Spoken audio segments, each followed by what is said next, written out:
কতবার যে আমি তোমাকে স্পর্শ করতে গিয়ে গুটিয়ে নিয়েছি হাত, সে কথা ঈশ্বর জানে। তোমাকে ভালোবাসার কথা বলতে গিয়েও কতবার যে আমি সে কথা বলিনি, সে কথা আমার ঈশ্বর জানে। তোমার হাতের মৃদু কড়া নাড়ার শব্দ শুনে জেগে উঠবার জন্য দরজার সঙ্গে চুম্বকের মতো আমি গেঁথে রেখেছিলাম আমার কর্ণযুগল।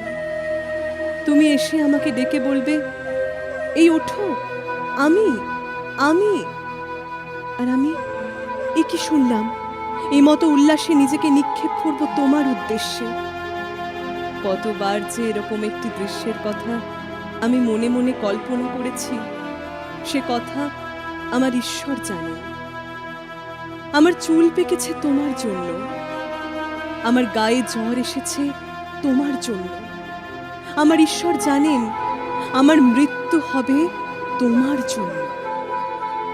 তারপর অনেক দিন পর একদিন তুমিও জানবে আমি জন্মেছিলাম তোমার জন্য, শুধু তোমার জন্য।